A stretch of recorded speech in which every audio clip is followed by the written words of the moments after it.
పిల్లి బొమ్మ, కుక్క బొమ్మ, ఇంకా రకరకాల బొమ్మలు. ఎవరెవరికి ఏ బొమ్మ కావాలో నీ చపాతీ చేసినప్పుడు అడుగురబ్బా. ఇక వాళ్ళకి ఆ బొమ్మలు అయితే చేసి పెట్టడానికి నేను రెడీ. ఏంది అట్లా అంటున్నావు అంటే, చపాతీ గుండ్రంగా చేద్దాం అనుకున్న ప్రతిసారి అట్లనే పిల్లి బొమ్మ, ఎలక బొమ్మ, కుక్క బొమ్మ వస్తుందబ్బా. షేపు వచ్చిందని చపాతీ అయితే బారేలేంగా అబ్బా. చపాతీ షేప్ వస్తే షేప్ వచ్చింది కానీ టేస్ట్ అయితే మారదుగా. టేస్ట్ బాగానే ఉందబ్బా. ఎంతమంది చపాతీల మీద ఇలా రకరకాల బొమ్మలు వేసిర్రో అది కూడా నాతో చెప్పురబ్బా. గుండ్రంగా వేయొచ్చిన వాళ్ళు అది ఓకే అబ్బా, మీకు వేయచ్చు, అందరికి వేయొస్తుందని రూల్ ఉందా ఏంటి? మాకు రాదు, మాలాంటి ఆడియన్స్ కూడా ఉంటారు కదా, వాళ్ళలాంటి వాళ్ళని నేను అడుగుతున్నబ్బా. ఇక ఖచ్చితంగా నాతో కామెంట్ బాక్స్లో షేర్ చేసుకోండి అబ్బా.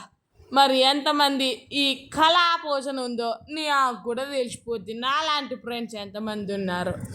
ఇక మ్యాటర్ ఏంటంటే, ఇక అట్లా చపాతీలు చేసుకొని తిన్న నాకు చాయ్ తాగాలిగా. ఇక టిఫిన్ చేయంగానే చాయ్ పెట్టుకుందాం అనే లోపు పాలు ఇరిగినాయి అబ్బా. అమ్మని టిఫిన్ అయితే తృప్తిగానే తిన్నా కానీ మరి చాయ్ తాగుతానే తెలవని ఇంకా తృప్తి. అట్లా పెట్టుకుంటే పాలు ఇరిగినాయిగా. ఇరిగితేనా మనం ఎందుకు కూకోవాలబ్బా, మళ్ళీ ఏమంటే షాపుకు పోవాలి, ఇంకో ప్యాకెట్ తెచ్చుకోవాలి, చాయ్ అయితే తాగాల్సిందే. ఇక అట్లా తెచ్చుకొని చాయ్ అయితే పెట్టుకున్నా చూసిరుగా పొయ్యి మీద.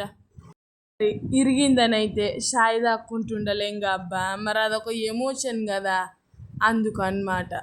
మరి ఈరోజు మీ ప్లానింగ్స్ ఏంటి, మీ వంటలు ఏంటి, అవన్నీ నాతో ఖచ్చితంగా కామెంట్ బాక్స్లో షేర్ చేయండి అబ్బా. వీడియో పూర్తిగా చూసి ఒక లైకు, ఒక షేరు, ఒక సబ్స్క్రైబు, రింగు ద బెల్లు కొట్టడం మాత్రం మర్చిపోవద్దబ్బా. అట్లా కొడితే ఎప్పటికప్పుడు నేను పెట్టే వీడియోస్ నోటిఫికేషన్ ద్వారా వస్తాయి మీకు. దానివల్ల నాకు వస్తుంది బూస్టింగ్ ఎనర్జీ. అదనమాట మ్యాటరు. ఇక కర్రీ అయితే లేడీస్ ఫింగర్ కర్రీ అయితే చేసినబ్బా. లేడీస్ ఫింగర్ అంటే లేడీస్కే కాదబ్బా, ఎవరైనా తినొచ్చు, అదైతే కన్ఫాము.